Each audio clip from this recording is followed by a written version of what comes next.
Hi, everyone, and we are back with the Nicole and Sarah Show. Today, we have a really great guest that will be joining us, Tim Davis from ElevenLabs. But of course, we'd love to introduce and say hello from our co host, Sarah. Hello, great to be here. Cool. Tim, for those that don't know you, which I'm pretty sure might be a really small percentage, would love to hear a little bit about what you're doing at ElevenLabs, what you've done before, and more about yourself and your career and where you are now. Yep. So I've been at ElevenLabs for about a year and a half now. I lead all the performance marketing, which is paid media, affiliates, influencers, LCM, CRO, creative, and offline.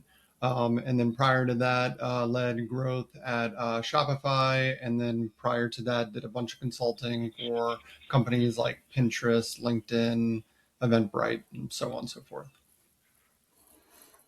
All the cool, Wow, cool brands. Yeah, a lot of a that's a lot. handful. I've Yeah, been very fortunate. Incredible. that's awesome. What does your day look like managing growth across? Because obviously, again, we talk in that podcast a lot about that influencer marketing is no longer just one specific niche of marketing strategy, right? It goes beyond exactly what you said and mentioned a bunch of others. But what does your day to day look like right now when balancing all these different strategies? Yep. And first of all, thank you both for having me. Yeah, so at ElevenLabs, we do actually operate with a high propensity of like ownership. So I've heard our head of growth mention like we're looking for that Olympic team where basically everyone is a high performer at what they do. So Nice. when someone comes in, they basically own that part of the business. The example I'll use is Kat on my team. She focuses on 11 Creative for paid marketing, but she does across all platforms. So Google, Bing, Meta, Oh, TikTok, wow. so on and so forth, as opposed to like other companies you work at, you have a paid search person, you have a Meta person, you have a TikTok person, Yeah, so on and so yeah. forth. It's all one person working on that strategy for that part of the business. So again, looking for those top performers across all parts of the business because we technically have four parts, which is 11 creative, 11 agents, 11 API, and 11 reader. And then making sure that they have the tools that they need to succeed. And then my job is then to empower them to go forward and do the amazing job that we hired them to do. Nice. Interesting. And I assume that you guys either grow in house or do you guys look for resource externally? Because I know a lot of different organizations work differently. And that's a huge question for everyone that's trying to grow as fast as you can is you need more hands, you need more resources, you need more experts, you need more AI platforms and skills and whatnot. So what's your take on this? Yeah, so most of it is external. Most of the people on the team I've Okay. actually worked with previously, but we do have, it's actually a half and half right now. So half the people I've worked with before and then half are net new. And the interview process is pretty difficult with ElevenLabs. Uh, Everyone gets a take-home assessment that they have to go through, whether that's a creative part of the business or strategic and stat wise. And then there's at least 3 to 4 parts of the interview where you're going through whether it's a good culture fit. And the biggest culture fit for us is we're always looking for low ego. So making sure someone comes in and just looks for the best answer and solution as opposed to like, this is Yeah. my idea and I want to adopt it. And then again, making sure that they're the high performers at what they do. Tim, can I just ask you about the home assignment? Because I'm wondering, like today, obviously with extensive use of AI, do you ask people to not use AI when they do their assignment, or to use it in a certain way, or to share screenshots of how they used it throughout the assignment?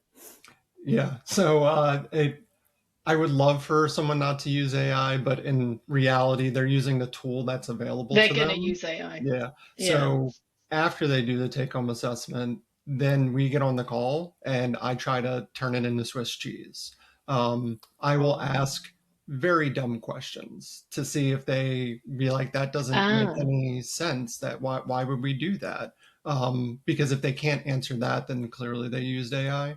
And then also, hey, you mentioned oh this. wow. Explain to me why you did that. Explain to me why you want to go in this direction. So that way you're stress testing it from, hey, this makes sense, but explain it to me a little bit more. And then this doesn't make a whole lot of sense. Explain to me in this direction. So that way you can kind of turn it into Swiss cheese and really see if they know what they're talking about. Yeah, so interesting. I think it has to be done, right? To weave out Yep. and get the best experts out there, which either way, competition is high, obviously. But I would say that when somebody is very niche and focuses on to grow their expertise, it does show a level beyond that. So that's great. Yeah. When we previously talked, Tim, you mentioned something super interesting about the 80-20 rule that you guys lead by in growth at ElevenLabs. Can you tell us a little bit more? Because maybe some companies do not work like this, and maybe this has been the reason why you guys have grown so fast in terms of what is measured and what is great. We double down on that and we speed on. But yeah, we'd love for you to have Yeah. more details on that. Yeah, a lot of companies I've worked at before, they want to do the 80-20 rule. And like during the interview process, they say, hey, we want to do 80-20, but they really don't. So 80-20 really means like 80% of your budget is going towards focused performance channels. So that's where you have lift studies, incrementality, and you can say confidently, every dollar we're putting in market, we're getting this return on it. The 20% is left for experimentation on new channels, new targeting, really kind Mm. of to identify signs of life. And then once you identify that signs of life, then you create a plan to move it from experimental to performance. So you can't stay in experimental Yeah. forever. Eventually, you do reach that breaking point of, should we continue using this targeting? Should we continue using this tool? And that's either where you have to cut it because it isn't performant, or it is performant, and how do you either scale it or keep business as usual with it. And has there been something that you've tested and thought that it would sped on to the 80% and it hasn't, or vice versa? Yeah. And within the last year or so, because the market is changing all the time, right? I mean, Sarah, I'm sure that you test all the time as well. And we, Of based off course. experience and hypothesis, we're like, okay, projections, this is going to work. Everything changes in the market and then it just flops and we have to change strategy as soon as possible. So I'm curious of like what has surprised you in the past year or so. Yeah, the biggest has been some of the audiences we're targeting. So it's not necessarily the platform is the issue, from what we can tell. And there's this quote from years ago that I love, and granted, it's more paid search focused, but it says, keywords don't fail to convert users. It's we as marketers who fail to convert those users from those keywords. Similar to the audience, like, hey, this audience is relevant, but it's not converting. What's going on? And that, to your point, Nicole, is like the audience, the user behavior is changing. We were doing something before that was working, and now we need a new strategy. There will be times that we have something in the performance channel, and then we rerun a lift study, and the performance either goes up or down. The multiplier. So it could wind up being that, hey, this is a lot more performant than we thought. We need to be investing more here, or we need to pull back. It's not working as well as we thought it was. So yeah, it does change, but it's been audience based more so than like platform based. Do And do what's, you feel, sorry, Nicole, just a quick question about no, go that. for it. Do you feel, Tim, that over the past, say, year and a half, there are far more changes coming from that 80% than you've experienced before that? Or has it kind of been the same? Yeah, the thing that I feel, and I don't have definite data on this yet, but all the platforms, of course, kind of like put the users into specific buckets of like, hey, your persona fits this. But I think what's happening Yeah. is, we have shared devices, so the personas are getting a little muddy, to where it's like you're in this persona, you're in that persona, you're in that persona. Um, where the problem I see coming is that being across all those different personas, it's going to get very difficult to identify the right user with the right creative at the right time. And that's kind of where Right. like all the platforms like Meta has Andromeda and stuff like that, to where they're saying, give us all the creative and we'll put the right creative in front of the user at the right time. But that gets really difficult from a marketer perspective to then measure and say confidently, this persona, this ICP, this cohort with this creative does this. So I'm going to create more of that so I can double down and go in that direction. But Interesting. that's like the ever-changing market for marketers. We're always having to adapt to what the platforms are changing to. Of course. Mm-hmm. And so how are you guys finding a solution to that? Are you doubling down on creatives at the moment? Yeah, so that's also the kind of the beauty of like influencer marketing. They're a little bit of our creative house as well. So if we're able to get the rights to the creative, we can go ahead and test that and market. We have Yeah. gone from more of a like ad set targeting audience type to where it's kind of all put together. We don't have definite data on this yet, but we're testing combining versus segmenting and seeing kind of what the results are there. Mm-hmm. And your testing period is what? When do you pull the plug? Within a month or a couple of weeks, a couple of days? Yeah, it's always stat sig. So we wait till we get enough Okay. signal from it to then make Yeah. the definitive decision. Cool. Awesome. Is that something you guys do as well, Sarah, since you're kind of confirming? Yeah. No, we do. It's always surprising. Like, in some cases it's very quick. I'll ask our growth team, like, hey, what happened with this creative or that one? They'll be like, oh no. After like 2 weeks, a week, they can tell already if it's gonna flop or pop. But yeah, I think what's most frustrating is even when, like, and this happened to me 2 weeks ago, I was sitting and going over our top performing videos, and it's so difficult to find, that whatever it is in common that they all have. I think I know it, and then I watch a few more and I was like, oh, okay, that hasn't happened until now, and it's still a top performer. So I just feel it's like a constant guessing game that, we just try and do our best and keep testing. Mm-hmm. Yep. And these, Sarah, are these on YouTube, Meta, or? But that specific list was on Meta. Okay, got it. Yeah, Yeah. but to your point, Nicole, it is kind of all the platforms, YouTube as well for us. I don't know if you're saying the same thing, Sarah, but it's also on YouTube. Yeah, yeah. I mean, that's the reason why I kind of asked, because in terms of advice and having that concrete formula is no longer exists, I feel like. No longer. So Yeah. it's just a matter of like, this kicked and this is going, just go with that. Just But keep going. Exactly. But then out of nowhere, Yeah. it stops working just because either algorithms change or Yeah. audiences, just retention just doesn't engage anymore, or it's boring, it's no longer relevant. So it's just a matter of like, there's too many things, as you said, Tim. And that's why it's interesting to see what that changes in terms of hypothesis 80-20 rule. When do you actually kick that off and when do you pull the plug, just because there's too many variables that are changing consistently. So that's cool on your end to see that holistic view. And that's why we also have that flywheel of always retesting our assumptions. So we don't just say, hey, this is our incrementality factor and we just move forward with it.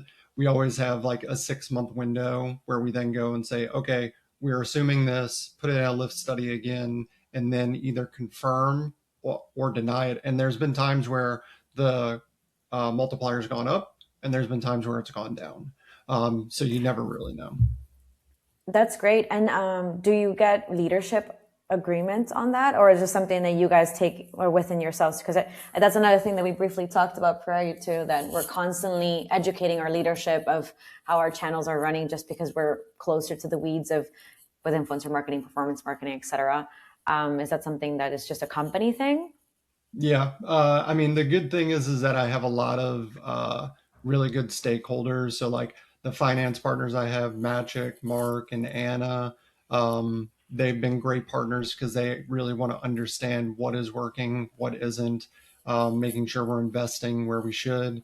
And then my data scientist, him and I have been working together for quite a few years now, just making sure we're always staying on top of those things, testing and ensuring that everyone internally at the company has confidence that we're doing the right thing for the company, but we're also making sure we're using our dollars in the smartest way possible. That's super cool. Yeah. I mean, I'm sure that's been very helpful in terms of the growth where you guys are now, which is super cool. I would love to talk about product-led growth, because I think it's a word that's being thrown around everywhere now, on LinkedIn, on X, everybody that is creating something. We have our own strategy as well, especially because we do product-led growth, but then we also do enterprise. So we kind of try to divide it differently, but at the end of the day, it's still the same. In your words, what do you both, actually, we can all talk about what does that even mean? Because I think we need to start at the basics. Some people don't even know what it means. Happy to hear from either of you. You want to go first, Sarah? No, you're the growth expert. Yeah. I mean, honestly, I want to hear from you, Fred. Yeah. Honestly, it's a really good question, because not only is it thrown around a lot, but then people will say like PLG. And I remember the first time I heard PLG, I was like, I have no idea what this person's talking about. And I was like, what is PLG? And they're like, product-led growth. I'm like, oh, yes, no, we're on the same page. But we love our acronyms as marketers. I think a lot of companies will say that, but they're not really thinking what that means, more so operationally, because I tend to frame it as, can a user experience meaningful value without talking to a human? To me, that's like the heart of PLG. So you have to think through, is the product naturally shareable? Does the product solve an immediate pain? Can users kind of self-educate themselves? Because if not, that's not product-led at all. Like, hey, I have to talk to this person on how to use it. It's not product-led. So a lot of companies don't actually want PLG. I just think they want cheaper CAC at the end of the day. So thinking through operationally, what does that mean? How you're going to have to adjust to be a PLG company. And how does that look like for you? Or maybe Sarah, is that something that you guys do over at Wix, or not really? Well, look, from my team and what we focus on, so through influencers, of course, like all the content, or at least a very high percentage of, is obviously based on the experiences with the product and tutorials and all that kind of how-tos point of view. But it's not something in my team. It's not, we don't say PLG all the time. Let's put it that way. Okay, cool. Yeah, I think internally for us, I agree with you in this, Tim, that we're just basically pushing out the product through different channels while the team is actually still updating the product itself. So it is PLG, but not really, So it's kind of like, let's educate as much as we can, but the product should already educate itself in that sense. So that's why I wanted to start with what the heck is PLG, because some people throw it around without even actually knowing what the strategy looks like. So given what you just mentioned, what did you guys, or how did you implement it, and what do you work with? Because from your product is great. Everybody can use it, which is awesome about ElevenLabs. You don't really have to even have a lot of technical expertise, because with Wix and SEMrush, you definitely do in that sense. So how do you guys make that work? Yep. So I definitely can't take full in terms of PLG. Yeah, I definitely can't take a ton of credit here, if any, at all. But the first and foremost is that our company stands as a research company. So we're making sure that not only are our models good, but also how do we make sure that people are able to use them quickly, easily, and consistently. And then you kind of layer marketing, user experience on top of that. Going through, looking at the user journey when they get into the site, because we do have a lot of products on our site. We have text to speech, speech to text, SFX, voice cloning, voice dubbing, music, so on and so forth. We got a ton of different ways to use it. And how is the user going to get into the product, whether, let's say they come in via TTS and they're able to use that very easily. But then it's, hey, there's a ton of other value here. You have one subscription and you have all these other things that you can use at your disposal. So making sure it's getting them back into the product. This is how easy it is to use music. We always kind of take the approach of it's as simple as a prompt. So if you can think it and you can type it, or you can say it into a microphone, it should be able to build it for you. That's super cool. So do you work, I assume that you work really well with your product team, and before you guys are going to launch something, do you also share feedback with your influencers, your ambassadors, and be part of that specific strategy? And because for us, we try to become kind of like a feedback user base product. And we try to prioritize what our users need the most instead of what we assume the big quantity of the audience is needing in terms of market share, let's say. Yeah, I'm sure you both experience it. We have tons of Slack channels. Whenever we have a launch, there's a project channel specifically for it. So whenever that does happen, if we can get early exposure to the influencers, we'll definitely use that as a sounding board of what was difficult, what did you like, what did you not like, feed that back to the product team so we can make iterations on it quickly before it really goes to market. That is usually a luxury for us. Given how fast-paced AI is in general, and the competition that exists, we don't always get the ability to get it to the influencers in their hands to really test it. So eventually you mean Tim, before it goes live? Yeah, before it goes live. Like giving them time to actually give feedback. Yeah. So sometimes they literally get it the same day as the general public does, so that they don't get total advance awareness. It also depends on the product itself. I mean, there are some that we keep under wraps for obvious reasons, and then there are others that it's like, hey, we're launching, for example, we launched Scribe V2 a couple of months ago. That was just an enhancement to an already existing product. So that's not necessarily something we need to completely hold back. We're always going to be investing and improving our product. So not all of the product enhancements we have to hold back. Yeah. I always find those feedback loops, from the influencers, and I see a huge responsibility on me, on my team, to make sure that feedback is indeed A, that we're asking for it, B, that it's delivered to the right people, C, that they're actually doing something about it. It's critical. Like it's really, and yes, I mean, I understand, Tim, that with time, there isn't enough time necessarily or always to give them access, wait for their feedback, improve the product and then release it. But at least to get it, better late than never. This is where I feel a little bit torn, because in terms of what would be more cost efficient in terms of time, right? Because of course we want influencers to our creators, which most of them are already our clients at this point. I think we can all confidently say that.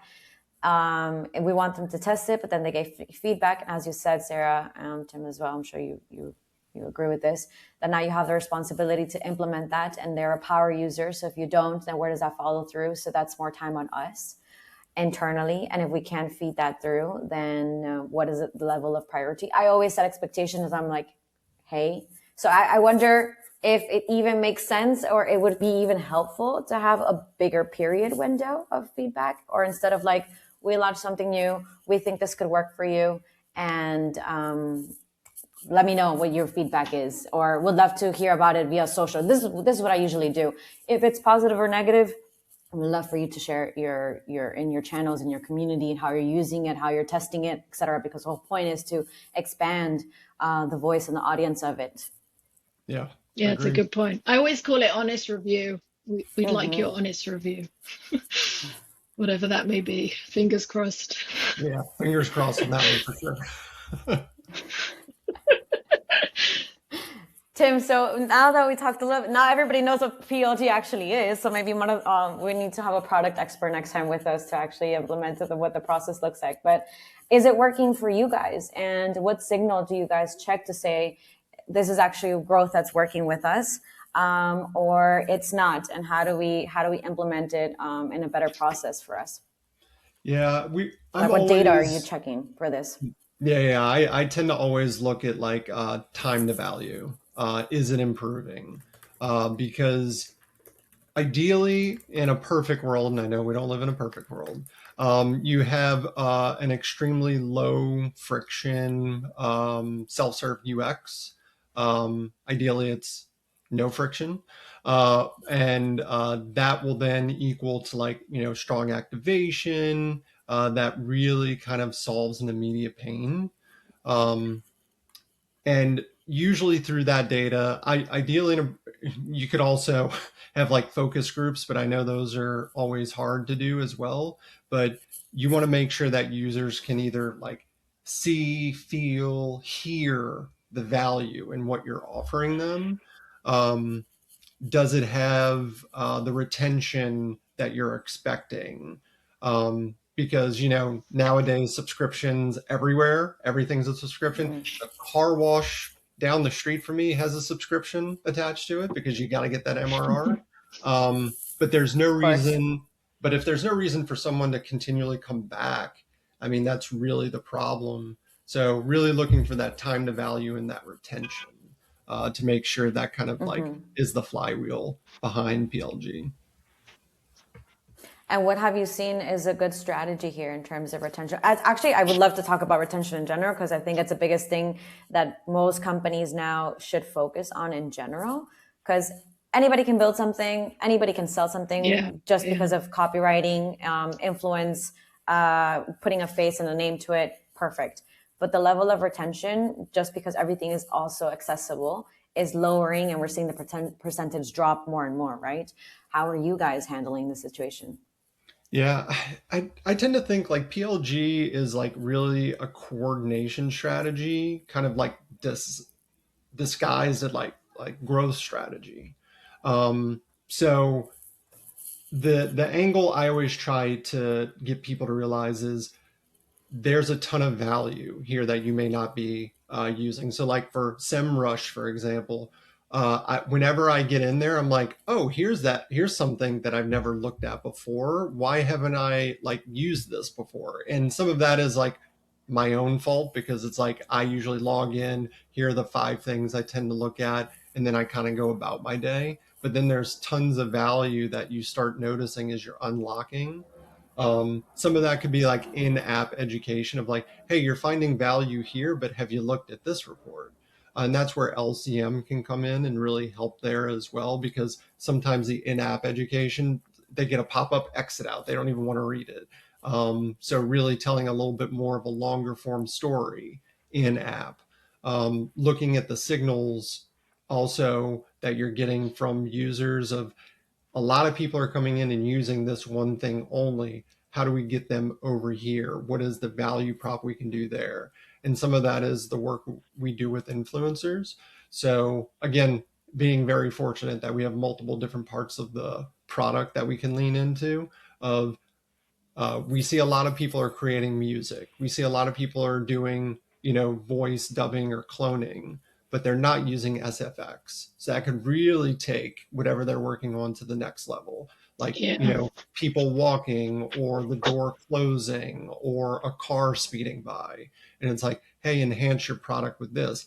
Put that in the influencer's hands to kind of show this is what a normal, video looks like with just a voice and music. This is what it looks and sounds like with SFX added in there. And then you start seeing that uptick in people starting to use SFX in their videos and things like that.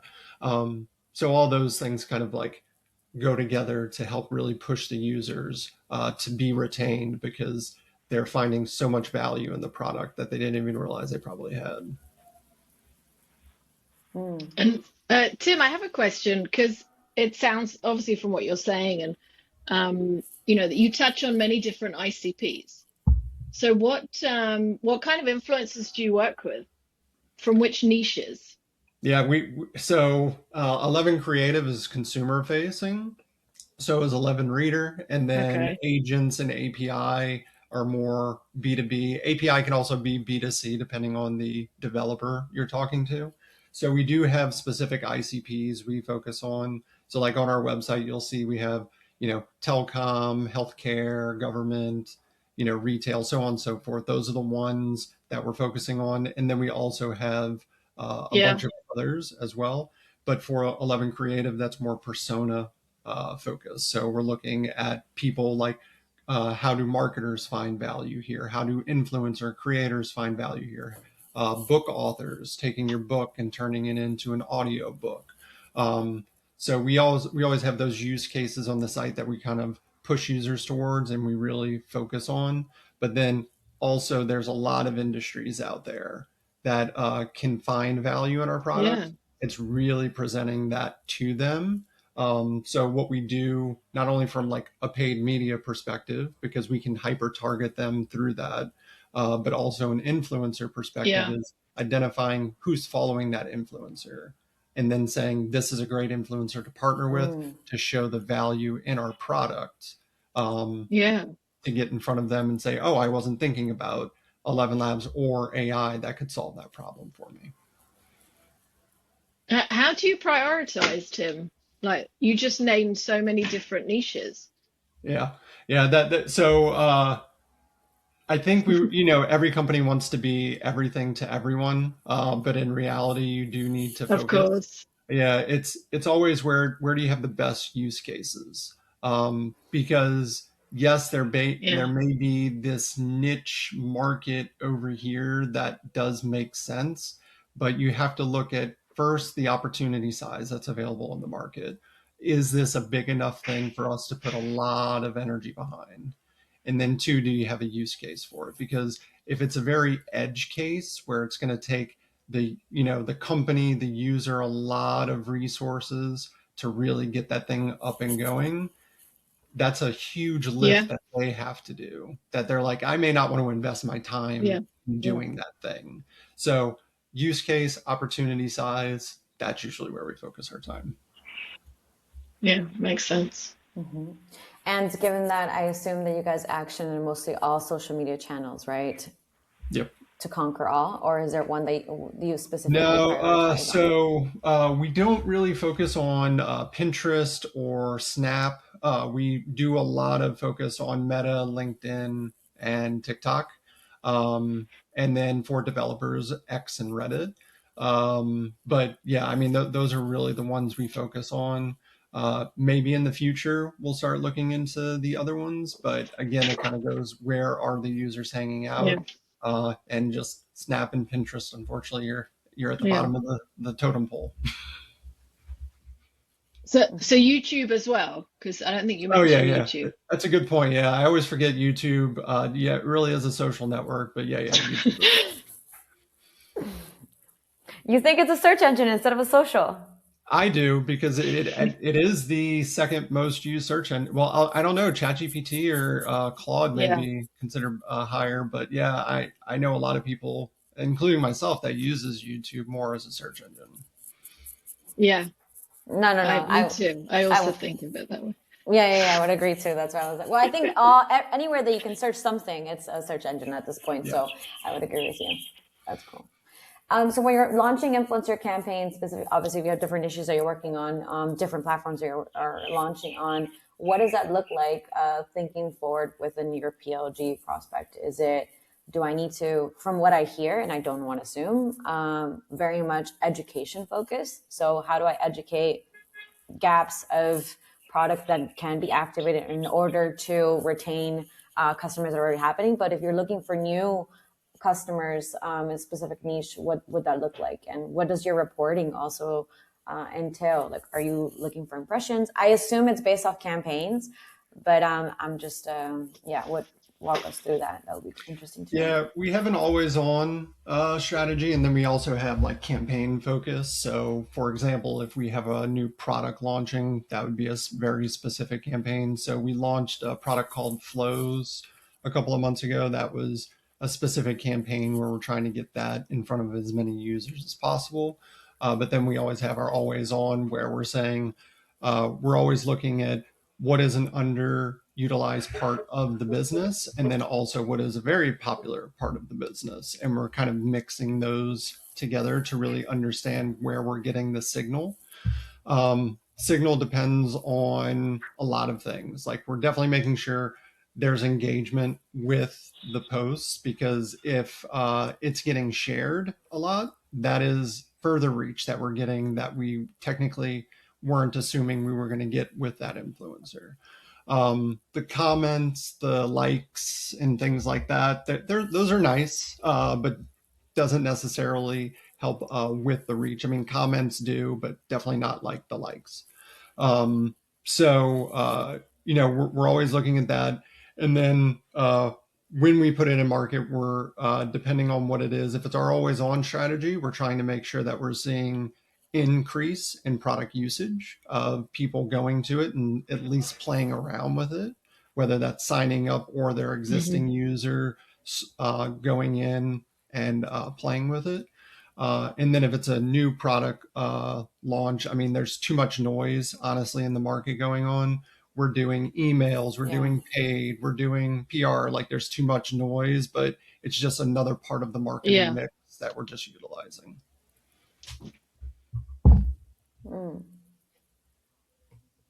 Yeah. I'm curious because obviously for our end now, SEMrush is it used to be like an all-in-one platform, but now you can kind of choose what you're kind of built out your own, let's say, Substack in a sense within SEMrush. And sometimes we have an issue, transparently so, of understanding where this attribution of the uplift or the add-ons come from. How do you guys measure that? And how do you make sure that it gets attributed to your channel specifically across other, I don't know, specific like promo code strategy that goes directly from sales as just a market big focus? Yeah, I mean, I think we can all agree attribution is a mess. And also it's inherent, yes. yeah. And it's inherently biased at the same time. It doesn't answer the question of whether the person clicking on or seeing the ad or the post would have converted anyway, even in the absence of the ad. This is why we're always trying to push towards incrementality to answer the underlying question of, did our efforts create incremental impact beyond not just doing them?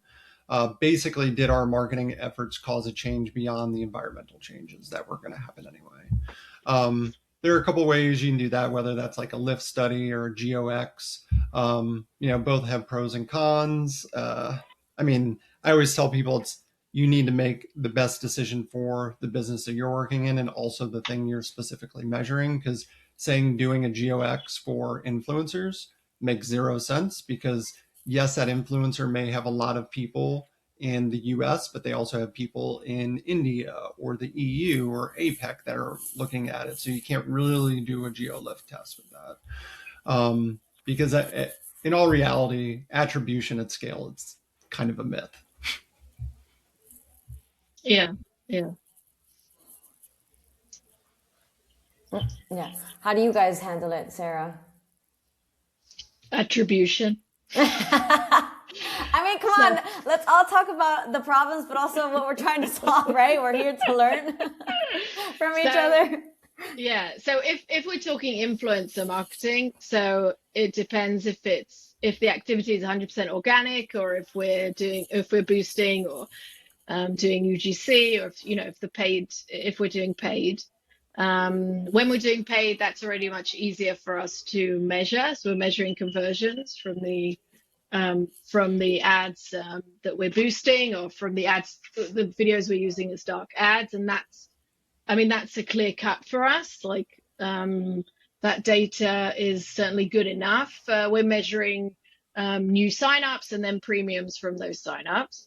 When it comes to organic, it's 100% brand awareness play, and yeah, we don't. The expectations are, in terms of KPIs, is not obviously conversions. It is impressions and engagements, and when that is the activity, then that is good enough. Like, that is what we're looking at. But I was actually going to ask you, Tim, is out of the influencer content that your team does, how much of it is boosted or does go to paid activity? Because for us, I think at the moment it's like 50%. Yeah, so we had a target last quarter to get to about 30%.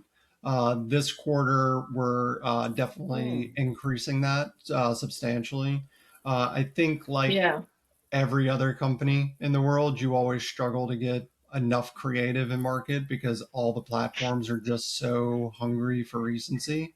Uh, Yeah. that we're really looking at our Yeah. influencers as like another creative agency for us. So we're leaning in pretty heavy there, and also we were seeing um, good signups, subscriptions, engagement from boosting those posts. So Yeah. we're definitely leaning in hard Yeah. there for Yeah. sure. I love looking at influencers as like a creative outsource, as like a content engine. It makes so much sense. Yep. Yeah, I think this is exactly the direction that we're heading into. And again, on my end, what I wanted to add in is that the moment that I implement our influencer strategies with across all our teams, I can at least increase our number of attribution to my channel. And this is what I try to do in all aspects, Yeah. because we know that we're just supporting some way, somehow, but it's increasing holistically, like across the board. But exactly this, we're just creating organic led content that gets that engagement, that retention engagement, but then boosting it to the right audience. So that we know that Yeah. for sure Yeah. Yeah. that's basically Yeah. a metric that we can measure on regardless. Yeah, and a little tip that I usually give people is always delay the boost because you want to see Yes. organically what that reach is for the influencer and then put money Yeah. behind it Yeah. because I've seen people where they're like, oh, this influencer we work with got 8 million views. And it's like, yeah, how much of that was from paid? They're like, I think most of it was like, there's a way to know because most of it within 7 days will Yeah. die down, then you can boost it and then be like, what did you get in the first 7 days? And then what did you get after? And then you can say, oh, yeah, Yeah. 7.9 Yeah. Yeah. million of Yeah. those were from us. Yeah. Mm-hmm. So 7 days, Tim, is that your window Usually, usually? yeah, I mean, we always get with the influencer and ask them for updated stats before we boost it. And you can usually Yeah. tell if it's dying down, and then we'll boost it from there. Mm-hmm. That's a very good Question: tip. are you also boosting on X, Yes. Twitter? You are? Okay, so let's talk about this because you're the first person outside of most of the people that I speak to that have done influencer activity on X, because that's where that was our biggest channel before we even got budget. What are you seeing on there? Because my take is that it's actually a very great channel in general, especially if you're focusing on executives, CMOs, VPs, people that don't have time. They don't care about the engaging content. They care about the facts, and they want to read it thoroughly and they want to read it fast. So kind of like a mini subscription newsletter, let's say, summarized. What are you guys doing on there? How are you investigating in terms of boosting? How is that looking like for you guys? Is it working? Is it not? Tell us Yeah. the cheese, I guess. I will say I'm glad X finally updated their UI. That has been such a Yes, pain. that I agree with. So in saying that, unfortunately, when they did that, they wiped out a lot of our stats. They're still trying to backfill those, and they really haven't. Oh, Wow. wow. Yeah, so that's been a little bit of a pain. So we have to mainly rely on our internal numbers, which unfortunately is a little bit cloudy because you don't know if it was from the organic or from the boost. But Yeah. from what Yeah. we can see, X is okay. It's definitely not the strongest for us, but it's also the one where we haven't Mm-hmm. really invested enough time and energy. Now that they've updated the platform and I don't hate my life every single second I'm in there, we'll definitely be doing more and also we'll have more content going into X as well. Okay, cool. Yeah, I see it from our end just because maybe do you guys have a mobile app on ElevenLabs? We have now it's called 11 Creative app, and then we have 11 Okay, got it. Leader, which Okay. is also an app. Okay. Okay, got it. Just because for us, it's a big issue that we don't have any apps and everything is desktop. I'm not sure, Sarah, if this is the case for Wix in general. So being on a platform that's easy to just scroll, understand, get educated really fast, and I don't really engage and then have that user experience like natively that I need to click and go somewhere else just within my actual phone, that drop off rate is crazy. So on Twitter and like LinkedIn works great for us because we're educating, showcasing workflows, more of a matter of like, let me script through. So that's the reason why I'm seeing on our end. And of course, the niche of influencers that we work with are very specific. They're marketers, SEOs, and they just lived and always mostly lived on X and Twitter, and now kind of ish on LinkedIn.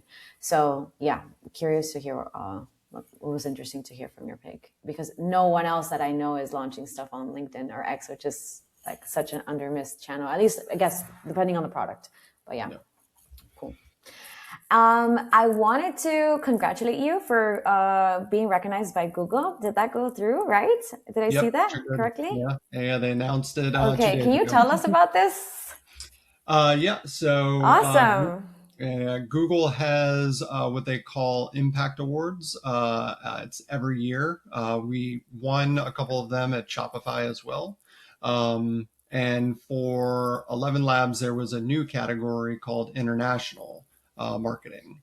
And we had such a huge success using our own, eating our own dog food, that we were able to like put in for that, and we were able to win the category. And that really came about from our head of growth, Luke. Him and I sat down and said, like, what's your biggest blockers of trying to get launched in more markets? And like I walked him through, here's the spreadsheet where I translate everything with Gemini, but then sometimes if you translate something from English to German, it takes up too much real estate now, and I have to try and edit it down. It's kind of like, let's stop the madness. We can probably automate all this. So we were able to build some stuff internally in our tool to where we were able to translate things quickly and easily and push it to the ad platforms. And then also using our own tool for dubbing. That's amazing. Yeah. Using our own tool for dubbing, we were able to take our videos, dub them in other languages, launch them specifically in those languages, and they're performing extremely well. Amazing. That's super congrats. Cool. Really cool. That's awesome. I think we probably start doing that as well. So Tim, we'll let you know. I'll have my team reach out to your team how we can get that implemented, which is, I think, is necessary for sure. Yeah, absolutely. For sure. Cool. So we talked about now AI workflows. So you brought it up, not me. So now we're stuck in this. What else are you guys doing with AI? Because, I'm sure you're doing way more. Yeah. Claude has really changed a lot for us. We recently had our team on site where I didn't tell the team, but we did a mini hackathon like that. Everyone knew we were going to do that. But really what I wanted was to automate 2,000 hours of our time because that's basically like we hired another head. And the goal was to basically remove toil. So we all have those things we work on. Sarah, I saw the thing that you posted the other day about your Claude code and your influencer reach out. So we have something very similar. It's like kind of that Spider-Man meme where we were like pointing at each other. We did a bunch of stuff like that. And really it cut down. Amazing. So we use Claude to automate. And then we asked Claude, how many hours did we automate? So that way it wasn't biased. And it said we automated about 3,000 hours of work. And a lot of that was That's amazing. Wow. A lot of that was just busy work that really shouldn't be done day to day. And Claude can really, like, it's pulling numbers, doing reports, identifying trends. It's like, it can do all that for us quickly and easily. That's where we're kind of leaning hard. And then also eating our own dog food, using our tool to really help us expand market reach. So how I would love to actually hear about the how did you start, and prompt and implement this and make sure that it works properly, because I'm sure, Sarah, you see this all the time, and maybe you have all these questions that people are like, yeah, everyone wants to automate stuff on Claude, on ChatGPT, Perplexity, whatever, but they're not doing it properly and they're wasting more time than they're actually not. And I completely disagree with this. I think it's just more of you just don't know what you're looking for, and you're just constantly changing your mind and you're changing your processes. It's the same thing. So you're just changing your processes, changing your ideas, changing your workflows. So of course it's not going to automate better. So where do you pull the plug and say, okay, this is what we're going with and we're going to see it work through. And if it doesn't work, then I'll change. Or in our team is we implement something, let it see if it flows. If something feels like it's broken, then we go and fix it. But I don't know if we have an advantage because we're marketers and have already that holistic, or maybe just because we knew that this is something that was necessary a long time ago. So we already had the ideas of, oh my God, if I would have had this like a year ago, I would have not needed X number of whatever external help or whatever the case is. So the ideas were just already burning and it was just like, perfect. Now I just need to write it. Yep. So what are you guys' take? Sarah, you have a lot of experience on this too, because you're constantly setting up skills and processes on Claude as well, right? So at Wix, we got access to Claude Code Enterprise. I think it was 2 months ago. And we have been since, like across the company and certainly across the department, feel like we're kind of in a race to just test as much as possible, both on like the individual level, the team level, and the department level. And I feel that we are still, we haven't cracked it on the department level for sure. Like we're still working on that. But what's happening now is it's coming from like the bottom up, where both individually and separate by teams are building solutions, each one in their workflow, which I think makes a lot of sense. I think that's where it has to start, to make sure that adoption is happening, that people are using it. And it's obviously the team lead's job to make sure that that adoption is happening and it's efficient enough. And if you come across feedback, or you know that something isn't working, to really investigate and make and push people to use it, which can also sound really crazy. You need to push someone to use it, but in some cases you do. So just kind of being aware of that. And I think what I'm seeing is that so there are many individual solutions happening, but some team members or different teams are not always aware of what the other one's using, and that, oh, actually there's a team that's developed skills that this other team can be using in a different context. So we are doing these like bi-weekly show and tells, where people share their use cases, and it's really important to kind of inspire others, and kind of trigger ideas for other people. And one of the issues we're actually dealing with right now, which I hope we'll solve next week, is like, how do we make sure there's sufficient sharing of skills between the different people in departments? Like, where should they be saved? How do we explain what each skill does? So this is something we're figuring out. But yeah, it's really interesting. That's super cool. How about you, Tim? How are you guys? Yeah, so like I'm actually what you said, Nicole, like that's actually my fear of specialists right now, is they're not able to really stress test what the AI is giving them. My team is experienced and can identify hallucinations, inconsistencies, and like just generic outputs. But if you gave that to a specialist who doesn't have experience, they're probably just copy pasting and moving on with their life.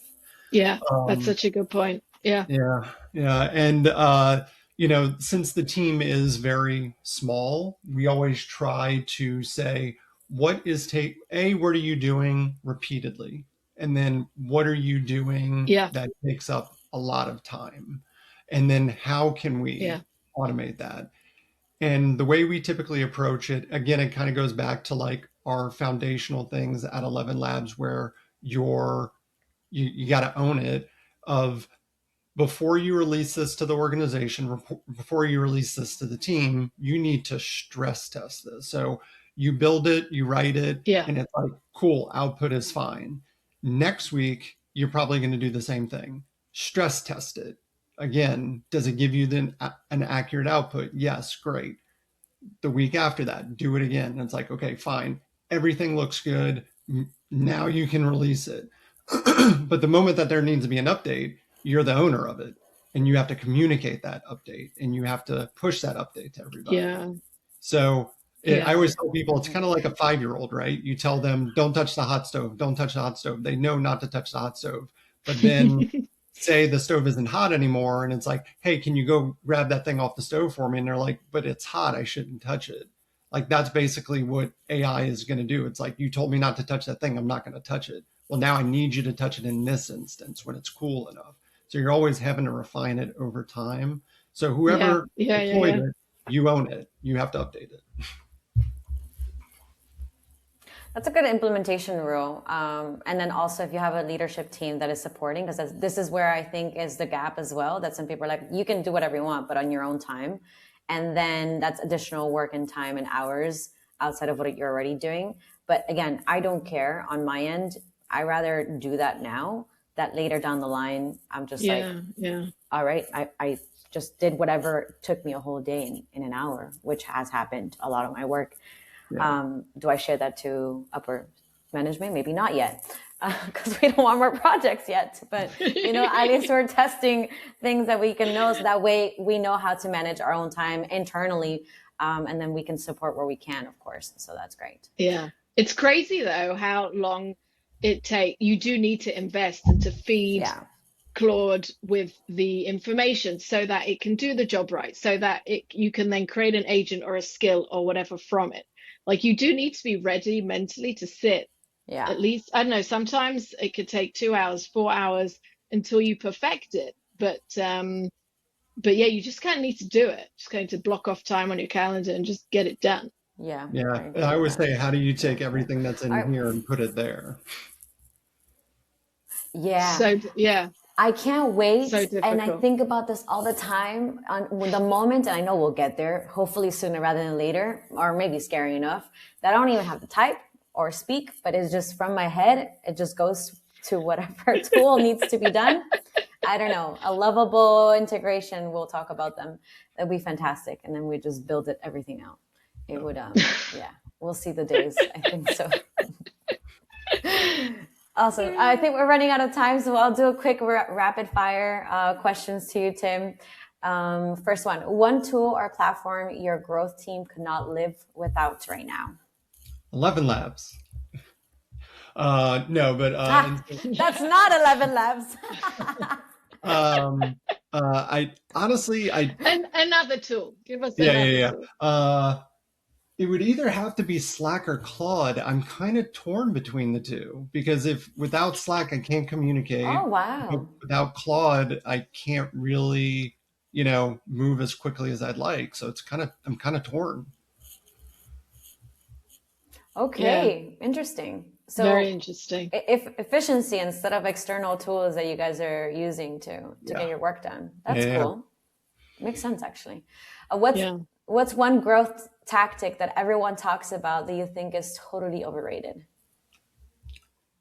Precision. I think there's a lot of people who over obsess over precision instead of like decision quality. That's a good one. Yeah. That's a good one. If someone is listening to this and they want to kick off a really good growth strategy tomorrow, what's the first thing that they should do? First of all, stop calling everything a hack. I really don't. I feel like that, like it's jumped the shark years ago. Stop calling it a hack. But really, it's trying to reduce friction and helping the user find value. Figure out the fastest possible way from sign up to meaningful value for your users. Yeah. Mm-hmm. Cool. And is there anything else that you didn't say or mention that we talked about that you would like to mention to somebody that is listening to right now? Yeah, we actually touched on it was the thing you brought up. It's like, don't just blindly trust AI, please. Just don't. Always check it, always verify.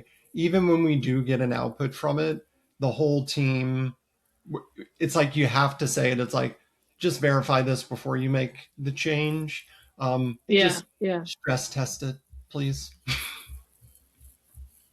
Love that. Perfect. Awesome. Tim, thank you so much. It's been so valuable. Such a great conversation in general. Thank you for sharing what you guys are doing. Congratulations again to you and the team for the Google Awards. It's fantastic. And can't wait to see what you guys have coming up in 2027. Hopefully an IPO, I hear. Let's see. Yeah, fingers crossed. Awesome. Thank you, everybody that joined us and that's listening and tuning in. And see you at the next episode. Bye. Bye.